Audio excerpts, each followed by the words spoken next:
කළ යෝනා මත්ස්‍යයාගේ බඩේ සිට තමාගේ දෙව් වූ ස්වාමීන් වහන්සේට යා කරමින් මෙසේ කීවේ මාගේ පීඩාව නිසා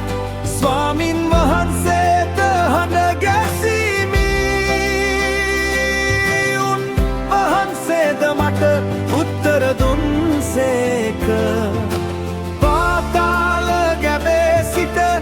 කෑ ගැසීමි ඔබ මාගේ හඬ ඇසූසේක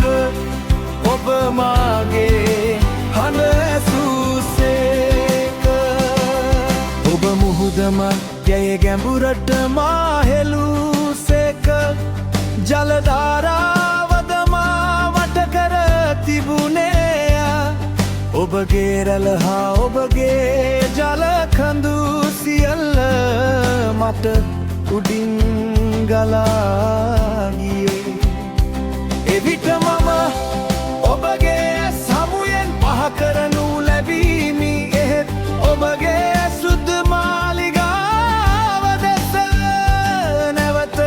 බලන්නෙමි කීමි මාගේ පීඩාව නිසා ස්වාමින් වහන්සේට හඬ ගැසීමි උන්වහන්සේද මට උත්තර දුන්සේක පාතාල ගැබේ සිට කෑ ගැසීමි ඔබ මාගේ හඬ ඇසූසේක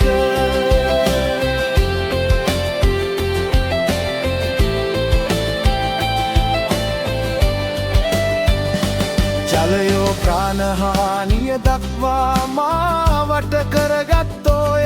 ගැඹුර මාවතේට පැමිණියේ මුහුද පන්මාගේ ඉසවටේ එතුනේ තඩුවල පතුලට බැස්සෙමි පොළොව ස්වකීය අගුල්වලින් සදාකාලේටම මා හිර කරගත්තේ එහෙත් මාගේ දෙවී වූ ස්වාමින් වහන්ස ඔබ මාගේ ප්‍රාණය වලෙන් ගොඩට ගත්සේක මා තුළ මාගේ ආත්මය ක්ලන්ත වූ විට මම ස්වාමින් වහන්සේ සිහි කෙලෙමි මාගේ යාච්ඥාව ඔබ වෙතට ඔබගේ සුප මාගේ කාවත පැමිණියේ එහෙත් මම